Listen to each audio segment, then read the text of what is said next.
Welcome to Connected Conversations. I am Elena Petrova, founder and CEO of Adastra Inc. Let's share the inspiring stories, strengthen our bonds, and pave the way for a brighter future, one conversation at a time.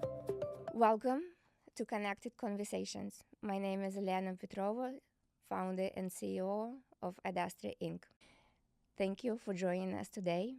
I have a very interesting guest that is joining us, Ghizlaine Mallek. Did I pronounce your name correctly? Yes, in Arabic, which is beautiful. Thank you. How do you say it in English? In English, it's Ghizlaine. Ghizlaine. Mhm. Ghizlaine Mallek. The reason why I invited her today is because I met her several months ago at my friend's birthday party, and this ridiculously great restaurant where we were enjoying a meal, and then we started talking about Ghislaine's experience and what she does for living. And what she does for living is trauma-informed design, interior design. And then I started asking her what that really is. She started explaining that to me, and then I said, hold on a minute, wait. I think I'm not the only one who needs to know that. I think that many of us, particularly leaders, community leaders, really need to hear the story. This podcast is dedicated to our local communities and global communities, leaders who bring positive impact, because really the change starts at home, what we really do. And so many times we look for politicians, celebrities, leaders with big L, and think that they're going to come and fix everything around us. But really, sometimes your hero might be living next to you. Sometimes your hero might be part of your family. And if we really do want to make a change, we should be the change. Let's start with us. And so here, let's talk to Ghizlaine. Mhm. And so it's the beginning of the year, it's February, the end of February, and spring is around the corner. What do we usually do in spring? In spring, we clean the clutter, get rid of all the clutter, and prepare for the new breath of the year and the new breath of air coming to our spaces. And I thought that for the community spaces, it's usually the same theme. And I would like to talk to Ghizlaine today. How can we arrange our community spaces in 2025 and make them more inclusive and particularly trauma informed, because there is so much pain going on around our communities for many reasons. So, Ghizlaine, talk to us a little bit about yourself. Where you come from. I know that. What languages do you speak? I always start my Yeah, podcast with this. that's a great question. So, um, I technically in Algeria, which is where I'm from, we speak Derja, which is a combination of so many languages. It's Arabic, it's French, and it's the traditional language of North Africa, which is Amazigh. So it's this beautiful melting pot of different words and phrases that make up the language, and it does make us a little bit. We stand out a bit in comparison to the other Arab nations because it's not just this universal language that's spoken across the board. So I am from originally Algeria. I moved here with my family in the 1990s during the Civil War in Algeria. And it was very difficult, obviously. Migration is always very difficult for many, many reasons. But from a very early age, I began to realize just how important our environments are for our mental health, for our productivity, for our general happiness. The environments that we're in often reinforce our identities. And sometimes they enforce an identity that doesn't actually align with who we are. And I think that's something that trauma-informed design does a really beautiful job of touching on. Let's talk about community itself. What community means to you? Yeah. So I think for me personally, community means being seen. And I think with that comes vulnerability, right? We're not really able to connect with one another in a meaningful way unless we're vulnerable, unless we put the walls down, we sit at the table, we break the bread, we see each other as kindred spirits, as as one birds of a feather, or whatever the saying is.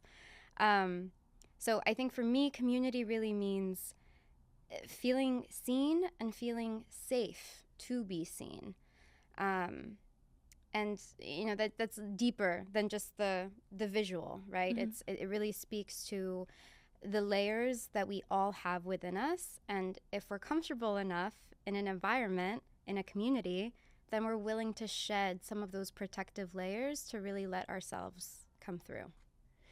And in your case, I understand that you came to US, you were probably 4 or 5 years old. Yeah, very But young. you still have the heritage of your culture engraved in you, probably with your family.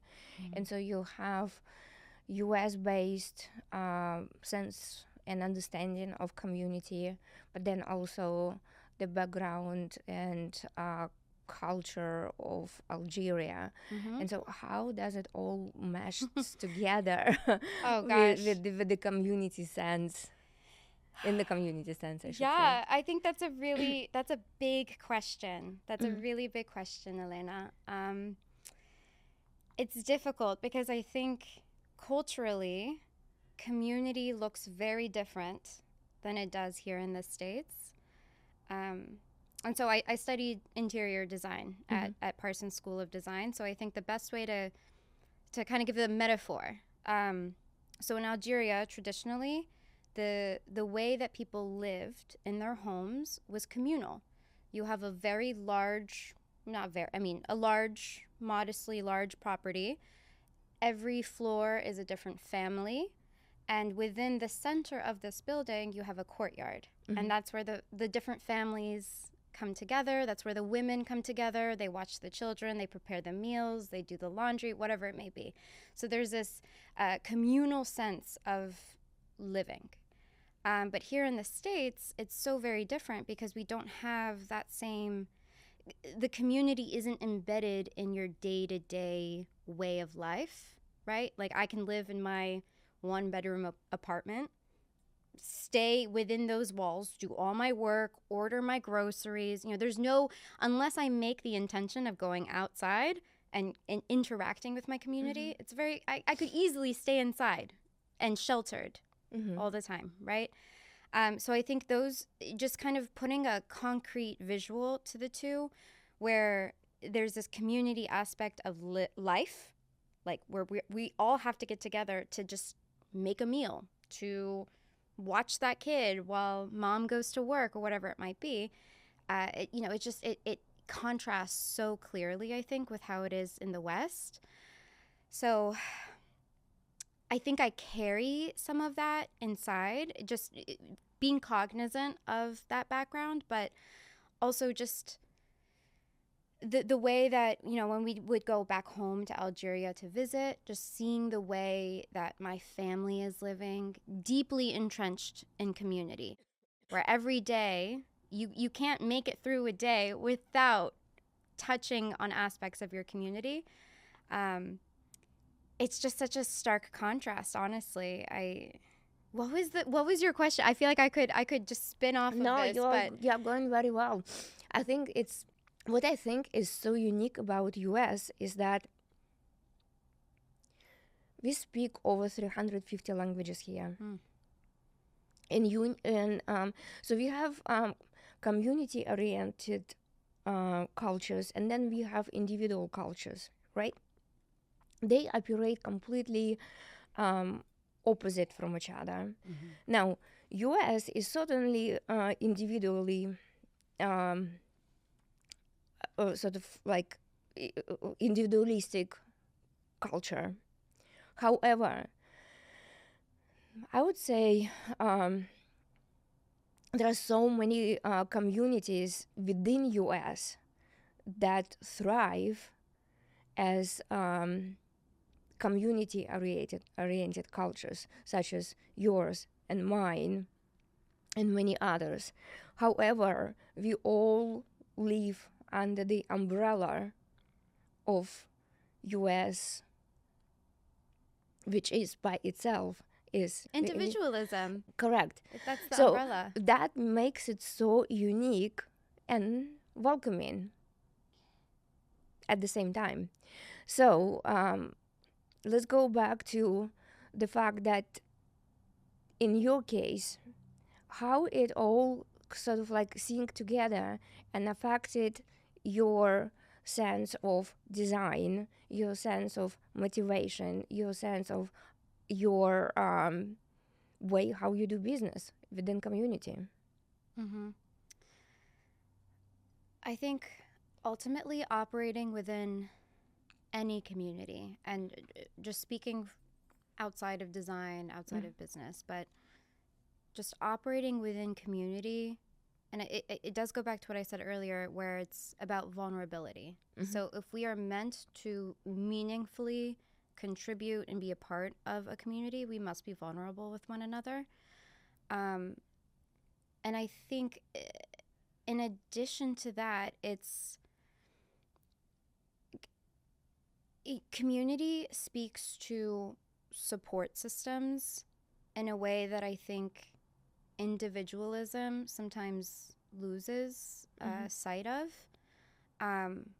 where you don't necessarily have to be great at everything, and I can do it all by myself, like this kind of mindset.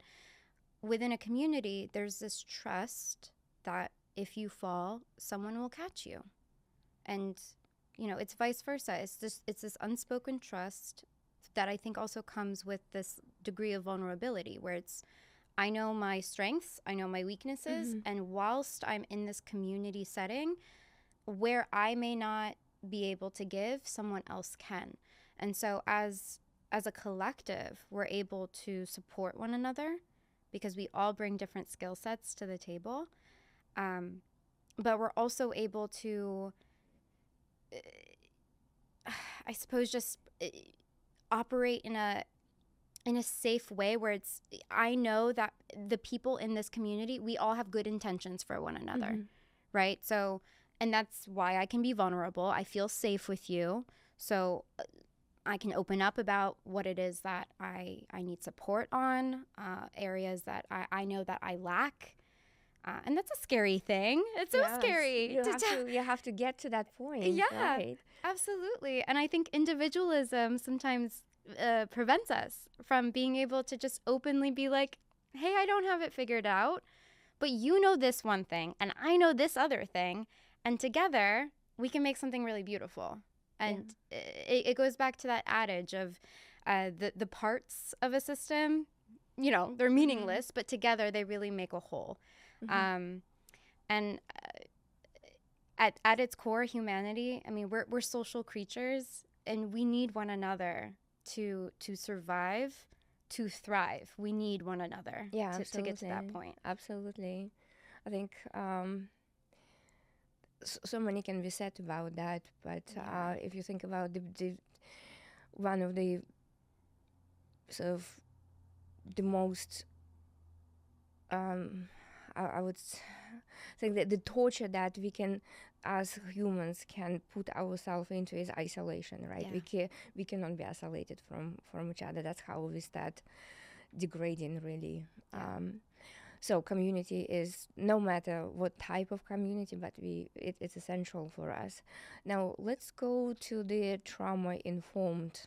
How did you find yourself involved into it? What is trauma informed design, and why did you choose that? That's such an interesting. So thank you for asking that. So, I guess to answer that, I have to give you a little bit of insight more into my background. So before pivoting into design, I was in the corporate world. I was in corporate America for almost 10 years. Pretty successful, doing well. However, all check, right? Like everything is going well. But I kept feeling like there was more. there was more to give. There was more to work. It didn't necessarily just have to be something that pays your bills or looks good on paper. It can be something that really turns you on inside. And so I took some time to think, who am I? The big existential question. It was in my late 20s. And I'm like, who am I? What do I, if I'm going to work hard in this life, what am I going to bring to others and to myself? And in this period of reflection, I realized that growing up, I had been very, very aware of my environments. But one experience that really stood out to me was, and this, obviously it's personal, but the whole migration, moving from Algeria to the U.S., my father had his dream job back at home in Algeria. He was a pilot. That's all he's ever wanted. That's everything he'd ever wanted. Coming to America to make sure that we're safe amidst the Civil War meant that he had to give up his dream. So my upbringing in America was very much marked with watching my father, this man, kind of devolve into something he wasn't, right? Like, he had gone from having his dream to having to start completely over. And I saw the mental health toll that took.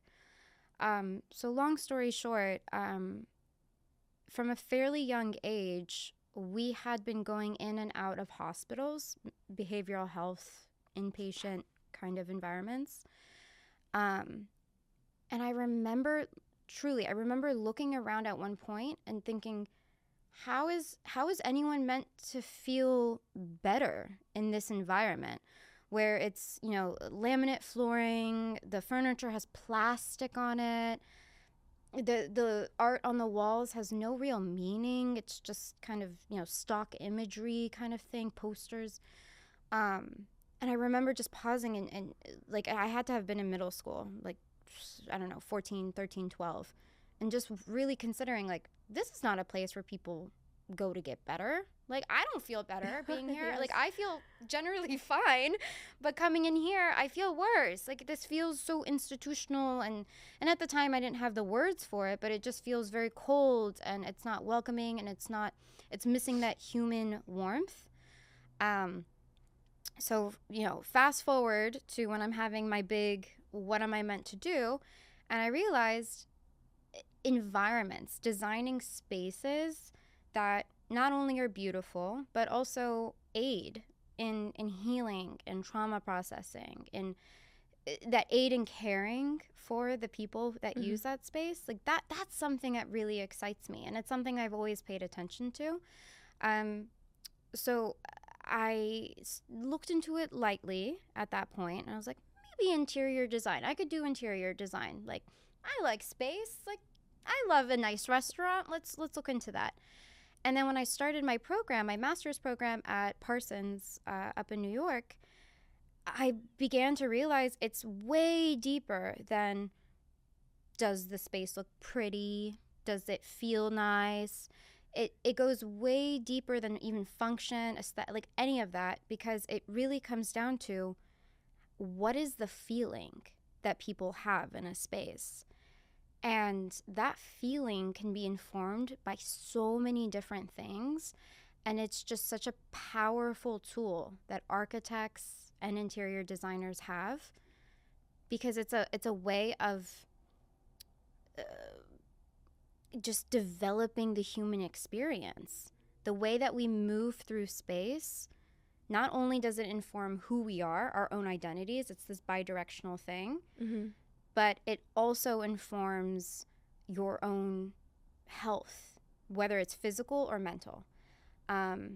So when it came to, I guess, the origin, to answer the question, to kind of recap, the origin was just realizing at a fairly young age that space impacts how we feel. And then diving into it with my thesis, partnering with a local refugee shelter in New York, to understand how can we construct space, both public or private interiors, to be healthy, not only with the way that it makes us feel and our mental health, but also the materials, making sure that the materials we select aren't making us sick. They're not giving us cancer, right? Like they're materials that inform our health physically, but also a space that informs our health mentally.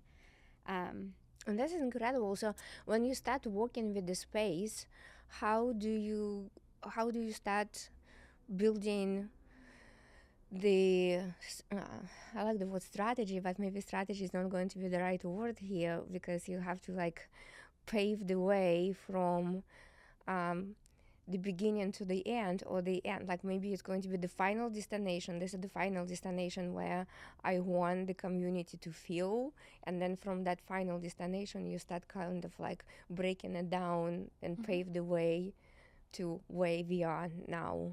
How does it work in your I think your approach? Great question. I think it ultimately comes down to who is the community we are designing for. I think good design starts with community and it ends with community. So, and especially when it comes to trauma-informed design, it's not a one-size-fits-all. There's not just a list of make sure this and this and this is in place. It's so hyper-tailored to the occupants of that space. And when we talk about trauma-informed communities, could you give us maybe 3 or 5 examples of who we're actually talking about? Yeah, I mean, at the end of the day, we all carry trauma, to varied degrees, right? And that's a part of the lived experience. One example that I think is generally easy for people to digest is, you and I go home, we switch on the lights. That little thing we take for granted. We can turn on and off the lights as we please. But for communities, marginalized communities, homeless communities, refugees, asylum seekers, folks who are unhoused, having control of the light it's a big deal. It's so impactful. Because in these more institutional environments where you're in a shelter, at prison, even in hospital, many institutional environments, there is a master, like a switchboard that's operating the lighting. At 10 p.m., lights out kind of thing. So you lose agency. You lose the ability to control your environment. And something as simple as just turning on and off lights, I think, that speaks to it. That speaks to something that, those of us that have certain resources, we take for granted. And then those of us who, you're sleeping outside, if you're unhoused, you can't control the bright street lights that are keeping you up all night. Or if you're in a shelter and then lights are out at a certain time, you lose that agency. So I think that's one example, not necessarily of community, but just around how it manifests in an interior space. But other examples of communities that trauma-informed design can help address, it's funny that it's hard to even answer that question because it can be any of us. It can be any one of us, right? Yeah, and I was going to say because in today's world where we live within US, right, somebody's going to say, oh, you know what, I don't really care because maybe refugee is not my cup of tea. Why do I have to care about them? What do you say to them? Because for many of us, it could be our family members, it could be us, it could be you, because when you and I were talking about the trauma, and we were saying that so many members of our communities are exposed to trauma, because I don't know anybody who didn't have one or another variation of trauma in their lives. Yeah, right? No, certainly. And so women, any marginalized community. So, when we look at LGBTQ, that in itself is a community that may not always feel safe and welcome in certain environments. When we think of women, when we think of sexual assault, sexual abuse, and the way it manifests across different groups of people, that is also a massive trauma that people can carry, and it's hard to say, right? And that's why I think this is a type of design that is still very much, it's hyper, it's in research, it's in and I want to development. say even the basic thing that everybody is looking at and might not even recognize, because we also have vicarious trauma, right? And then we have veteran communities who might not even say, they always say that I'm fine, but are they really? Yeah. We have law enforcement communities that they go in the streets, they see a lot of things, Yeah. and then they cannot unsee it, right? Right. We have social workers that serve our communities. Our doctors. Doctors, I was going to say doctors, and the Right. hospitals that come back home, and a lot of a lot of those professions, they sign non-disclosures and confidentiality that they're not going to be talking to their family members about this when they come home after the hours and hours of stress. So those are all trauma that happen every day. And so for that, we might want to create something at home. And if you want to create something at home, if you can give me maybe three to five highlights, or I would say like elements of, I don't know, like elements of comfort Yeah. that we can integrate at home, what would they be? Yeah, that's amazing. So I think one big one ties to this theory of refuge and prospect. So essentially, what the theory says is humans are drawn to environments where we're able to survey our environment. We're able to look around and we can see what's going on and have a degree of understanding of what's at play, but we're doing so from a space of safety, whether that's from a higher ground, so like a mezzanine overlooking a space, so you can kind of look around and have a sense of what's going on, or alcoves, like places that are kind of carved and tucked into the envelope of the space where you can kind of retreat. You're sitting and you're able to survey, but you're private. You're in this safety. That is a, I mean, it could require some architectural elements, right? Like redesigning some space, but at its core, the theory I think is one that like parents, like most of us could implement, where it's, I'm gonna retreat to my bedroom for this period of time. It's my time to recharge. It's my time to just have some peace. The only challenge with that though is like you don't have that ability to survey. You don't have the ability to survey your environment. So it's this prospect and refuge element in design. Another really big piece is biophilic design. So putting in plants as much as you can in your interior environment.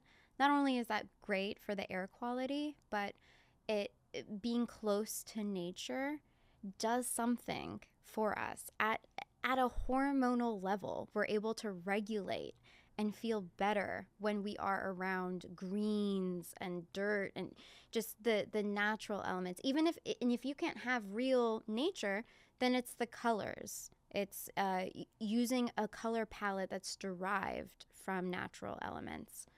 And there are some really beautiful wall treatments that are beginning to come to market that speak to that pull in the biophilic into in such a way where it can be like on your wall, or even like a furniture covering.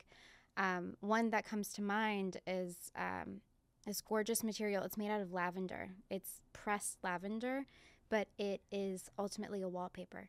Oh, wow. So you feel the texture of real lavender, you smell the lavender, but it's your wallpaper. So it just adds this warmth to the space. I think textiles, layering in textiles is also really important. So one of the big elements of trauma-informed design is being able to have some degree of control around noise pollution, and because loud sound, can be triggering for a lot of populations, for a lot of us. I mean, I'm just thinking of the doctor in the ER, right? Like a loud noise, you're like like it, it can be triggering for most of us for many different reasons. But textiles help to absorb excess sound. So that's like quick and easy. It's layering your carpeting, it's having additional blankets, it's maybe hanging art that is more textile oriented, that's absorbing the excess sound, but it also creates this warmth in the space that is just it's unreplicable. Like it just truly is. So I just gave you, I think, 3, maybe 4. It sounds like we are talking that there are a lot of texture. Yes. A lot of texture. That's. Oh, okay. So another element, so outside of texture, it speaks to wayfinding. So I think in community spaces, it's a little bit more clear than in a residential environment. But wayfinding ultimately speaks to people's ability to figure out their space. And we see it often. We see it in, if we're in the hospital, in a school, there's always signs pointing you to, if you're looking for rooms X through Y, you go this way versus that way. But wayfinding also can go a step further when it comes to sightlines. So, one really good example I can think of right now, and you'll see them at restaurants, especially here in DC, just kind of throughout the city, where you'll have, you might be sitting on the inside of the restaurant, but if you were to look out towards the street, you have all these windows. In the middle, there may be a partition that separates the tables, right? It creates some order, but the partition doesn't go up to the ceiling. It's a half wall, maybe even lower. And what that allows for is for your sightline to be unobstructed and go straight to the exterior of the building. And that is incredibly impactful when it comes to being able, it goes back to that refuge and prospect. I'm surveying my environment. I'm able to feel safe because I can see a threat that could be coming from the outside, from the inside, wherever it may be. So thinking about sightlines is massively important, especially in community spaces. Yeah, I can imagine that. Yeah, right. Less in residential because that's kind of your safe space already. Like you're in your this envelope of safety. But when it comes to community spaces, being able to see, okay, where are the exits? Are they clearly marked? Can I see out the windows? Do I have clear visibility into potential threats? And then do I also have a sense of how can I get out if I need to? And that's probably if you were to make recommendations to community leaders who are arranging or building space to make people comfortable, that's probably one of the first things that you would be recommending, right? Yeah. Clear space. That's sightlines. Sightlines, yes, that's the word that I was looking for. Yeah, clear sightlines. Looking for the exit. Looking for the exit, yes. From any vantage point. So think about what are your primary vantage points where people would be positioned in that space. From that point, can they look around and see exit signs? Can they see windows? And can they clearly be able to see across barriers? So that would be probably number one, just the sightlines. And then the wayfinding element of that as well. I mean, wayfinding, and I'm seeing it just over there. There's the sign. It's the nice big exit sign, right? We're all used to them. They light up. That's a clear example of wayfinding. That's one that we're all very accustomed to. But in a community environment, they can be done, softer. It doesn't have to be this glaring red light. It could be done in such a way where the flooring kind of guides you, Yeah. right? Like it could be a different colored tile or a different pattern in the carpet, whatever it may be, but you can be guided with signs, but also with the flooring, just kind of suggesting the direction within a space. And we were talking about texture. You were talking a lot about various ways to integrate texture. What about color? Would you recommend any particular palettes of Yeah. color? It goes back to nature. It goes Nature, back to everything what with shows up nature, in yeah. nature. Yeah. Yeah, exactly. There are several studies that speak to shades of blue and shades of green reducing levels of stress in humans. Why? Because that speaks to open water, right? Blue skies, water. It also speaks to green, like nature, green fields and trees.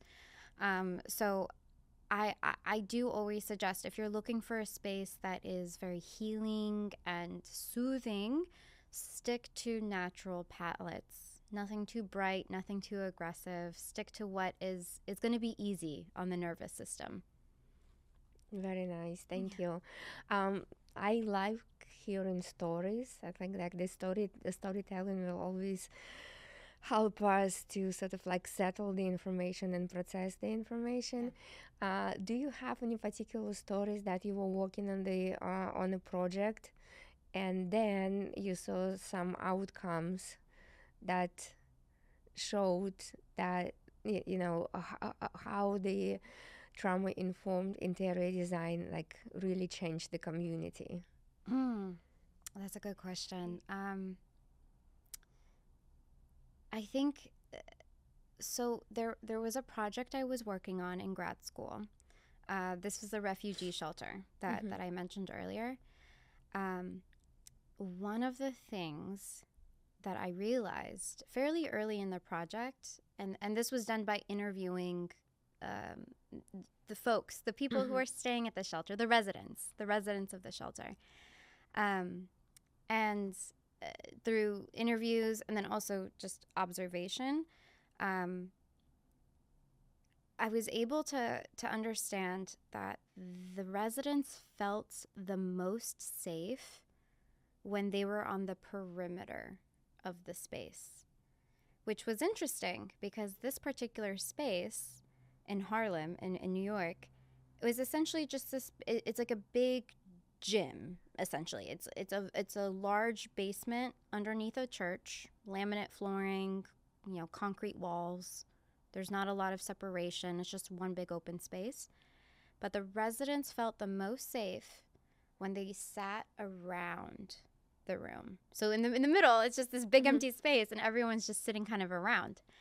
That helped inform the design proposal that I put together, because what that told me is people are feeling most comfortable with their back to some structure, to something structural.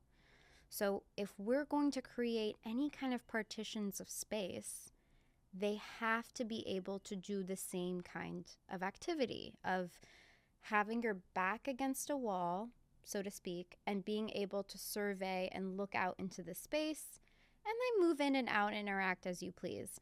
So the way that we ended up introducing, at least in the proposal, because everything is subject to funding, but in the proposal, we talked about creating a barrier in the middle, like a half wall barrier, so that people are able to stand, again, with their backs to something structural, look out from either side. And then the same on the other side of the wall of the space, where we have another barrier, but in that case that you have these alcoves built in so that people are actually able to sit in something comfortable, look out into the space, and then pull curtains as needed. Like if you're feeling too much sensory, it's overwhelming, where it's too much, we can close ourselves in and be cocooned. So that was an interesting, it wasn't a happy surprise. It wasn't like a interesting thing that came up later in the design. It was something that came up early that ultimately informed the design proposal. And I think it makes sense, because if you are Uh, if you've been through, if you've been through a lot, and now you're coming to the safe place, if you have a structure behind you, you know that nobody's coming from the back, Yeah. and then you want to see what is in front of you, right? So, and you know where the exit is, where the Mm-hmm. windows are. You want to kind of like, you want to have this like, see all the safety around Mm-hmm. you, and you know that the back is Mm-hmm. covered. So definitely makes sense with everything that you're saying. Yeah, yeah. It It's just makes sometimes we don't think about it. We we absolutely don't. don't think about it until now that you're saying those things. Like, oh yeah, it's so logical. It's one of those things where when you hear it said, you're like, yes, I feel it. Yeah. I would feel safe if that Right. were the case. But also, when it comes to safety, I think what's really important for us to acknowledge, and this goes, it's in psychology, Maslow's hierarchy of needs. Mm-hmm. We can't even begin to think about community engagement until the basic needs are met, one of Mm-hmm. which is safety, Correct. right? Correct. So is someone going to be able to engage in community if they don't feel safe, if they're hungry, if they're thirsty, if they don't have shelter to return to? Will they actually engage in community? No, because you're in survival mode, right? Precisely. And I think it's so admirable that it goes back to the story about your father who was going through a lot of change. And it all started with the change, right? Because again, I want to sort of tie it to the point that when we are working on community or sometimes we want to integrate the change, it all start with the space. What we want to, that I don't remember who said that, create the garden and the bees will come. So if you want to create a change and you want the people to follow the change, so let's create the safe space for that change. So if you want to have a conversation, let's create a safe space for the conversation. There are so many metaphors that we can put there, but one way or another, it all goes to the fact that we have to create a safe space for whatever initiatives that we are putting in. So I'm very grateful for the work that you're doing because it's really needed today. Oh, well, thank you. Thank you. I mean, Thank you. a lot of it is so much in research, right? Like this is a very new area of interior design. And so I think speaking out about it as much as possible is important because I would love to encourage more designers to step into this kind of design, because it's not just about the pretty spaces for the high value clients, and historically interior design has been something that the affluent have access to. It's Mm-hmm. not really something that everyday folks can just pull into their homes or into their spaces. But I think that can change, and I think it can change because it the environments that we're in inform who we are. In North America and in Europe, I think the latest statistic from from the World Health Organization, Mm-hmm. is that we're spending over 90% of our lives inside, indoors. I mean, like, so our interior environments, they matter to everyone, to all of it, at every single level of society, because we're spending so much time inside. And so making it more accessible so that good design isn't just something that the 1% can afford to have, but something that everyone has Mm-hmm. access to, especially in our community spaces and our institutional spaces. Yeah, and how many times we talk about the fact that from the mental health standpoint, the first thing that you want to do arrange your space. Yeah. Well, that speaks to That's kind agency. of, yes, right. Yeah, like when you start arranging the things in your head, let's arrange the space, Yeah. and then things start follow one step at a time, right? Yeah. Yeah, absolutely. So I jotted this down because I knew I would mess them up. But there's these 5 key principles of trauma informed design. Agency is one of them. So Mm-hmm. it's just, that's so spot on that you brought that up. Safety, which we've spoken to. So environments that feel secure, safe, obviously, but intuitive. So anyone can step in and figure it out. We don't all need to speak the same language or, have signs in every single language. I think you said 350 languages. Yes. We don't need a sign that says everything, but the space can be intuitive in a way that you don't need words. You don't need a language. You can just kind of understand how to use a space.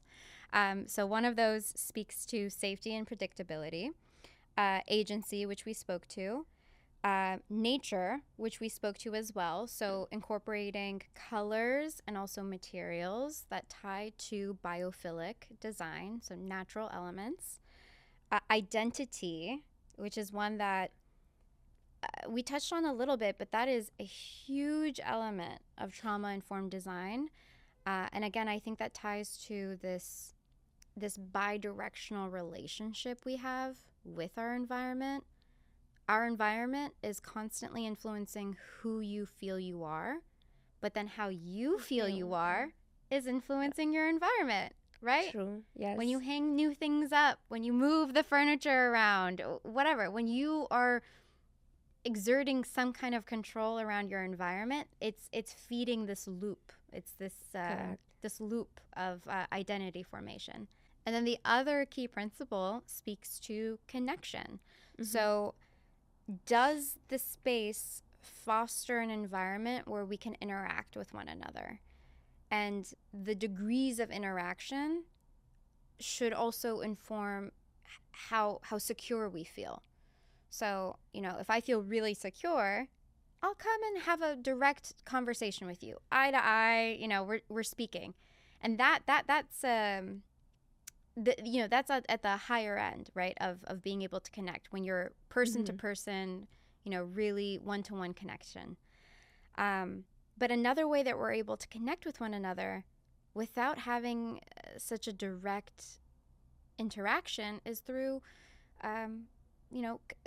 communal art, just putting something up that speaks to you, and then someone else might come over and say, oh, well, that's beautiful, and make a note of it. Or there's less aggressive, and I say aggressive in in commas because it's not, but it's a less direct form of connecting with one another when there's some kind of medium in the middle, whether that be art, whether that be some kind of communal craft making. Weaving is one that transcends so many cultures.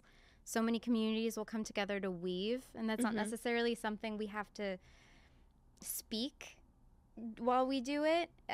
Just the act of being with one another and being a part of a process is connection. So just to quickly recap them, it's safety, it's connection, it's agency, having the ability to inform our environments. It's having natural elements, and then it's also identity shaping.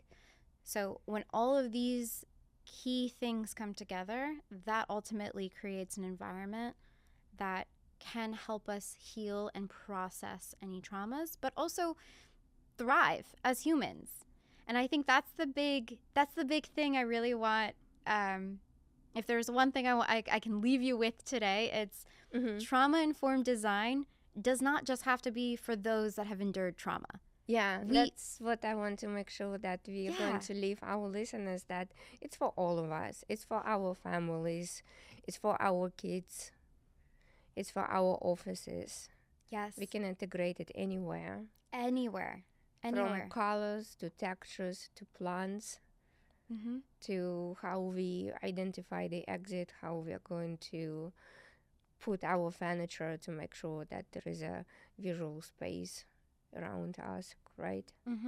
And how we are going to make our guests welcome, right?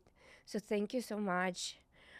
If you, I think that there is so much good information for our community leaders that can take from this conversation, and yet it might be very overwhelming. Maybe if you are going to leave us with one actionable item for somebody who will just now this spring will rearrange the office or rearrange the home, and they're going to start with one step, what that step would be?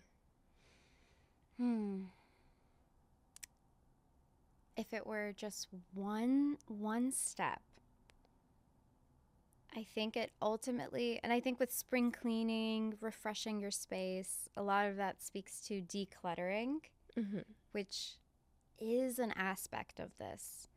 Because, and I'm sure you've heard this, where it's a messy environment is a messy mind, right? Excess clutter can create dissonance in our brains. It's unnecessary chatter.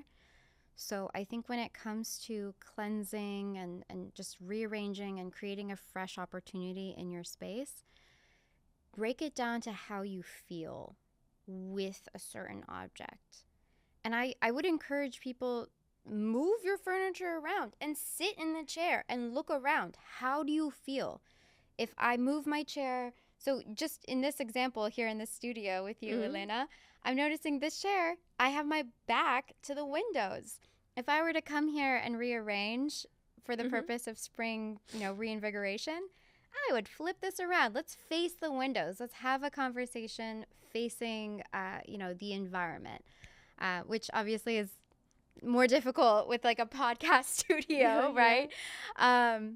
But for the folks at home, I would say it's a matter of determining how do you feel with certain objects and materials, but then scrutinizing that feeling and really diving into, okay, this is my favorite blanket that I like to have on the couch. Fantastic. Why? Why is it your favorite? Is it the texture? Is it the memories? What is it about this particular object? And then take it a step further and have a sense of, is it even a healthy material for me? Is it making me maybe sick and I don't even realize? Which I think is another layer of this, because trauma-informed design, it speaks to how we feel. But then again, there's this under layer of, are these materials healthy? Are they making us sick? Are they? So I would encourage anyone who's going through their closets and their home, anything that's, poly-based, polychemical-based, maybe like let's say goodbye to that. Let's move towards more natural fibers, natural materials, which we know ultimately improve our mental space, but it's also better for our physical health. Did that? I don't. Yeah, I feel like absolutely. I just No, rambled. that's I'm good. sorry. It's a good, good way to start the new year and close to spring, because that's the best time to declutter and clean our spaces. So thank you very much for the great conversation and very motivational. And thank you everyone for joining us today at the Connected Conversations. Please give us a like, leave a comment, and let us know what topics for next conversations you would like to have with us. And again, thank you for joining Connected Conversations with Elena Petrova. Thank you for tuning in into Connected Conversation. We truly value your feedback and would love to hear from you. Please let us know what story you would like to hear next. Share your thoughts in the comment section. Let's keep the conversation going, and let's continue to inspire each other. Let's stay in touch. Thank you.